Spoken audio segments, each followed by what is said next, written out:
আমার হাতে ধরো, শুরু করছো। হ্যাঁ। সালামু আলাইকুম। আজকে দেখেন কৃষকের কি একটা দুরবস্থা। বাংলাদেশ কৃষি নির্ভর দেশ, অথচ এই দেশে কৃষকের এবং কৃষি ফসলের কোনো মূল্য এই দেশে নাই। এই দেশে দেখেন, এটা একটা নালা বা ধাইর বলি আমরা। এখানে বৃষ্টির পানি হইলে সামনে দিয়া চলে যাওয়ার কথা।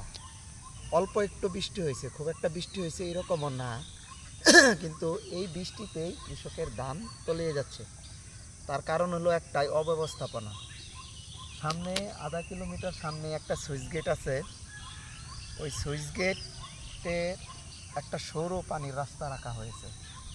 ওই রাস্তায় পানি বার হওয়ার যথেষ্ট সুযোগ নাই, যার কারণেই এই বৃষ্টির পানি এই ফসলের জমি ফসলকে তলিয়ে দেয়। এই সুইচ গেটের এইখানেই দীর্ঘদিন ধরে কোনো খবর বা যত্ন না করাতে এখানে পানি উপরে মাটির স্তর পরে ওই জায়গাটা কৌচা হয়ে গেছে, যার কারণে পানি অল্প একটু বৃষ্টি হলেই আর পানি যাওয়ার কোনো ব্যবস্থা নাই। যার ফলশ্রুতিতেই অল্প বৃষ্টিতেই কৃষকের ফসল নষ্ট হয়ে যাচ্ছে। আজকে লক্ষ লক্ষ একর জমিন এখনও ধান কাটার বাকি।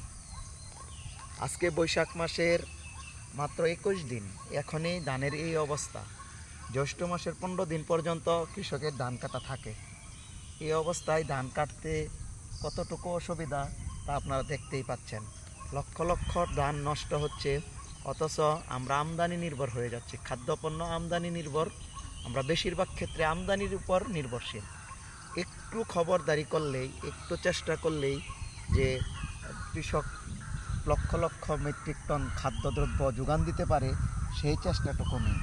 আজকে অল্প একটু বৃষ্টিতেই ধান নষ্ট হয়ে যাচ্ছে, অল্প একটু খরাতেই ধান নষ্ট হয়ে যাচ্ছে। কৃষককে সবাই অবহেলা করে, কৃষি পণ্যকে সবাই অবহেলা করে, আমদানির উপর নির্ভর করে।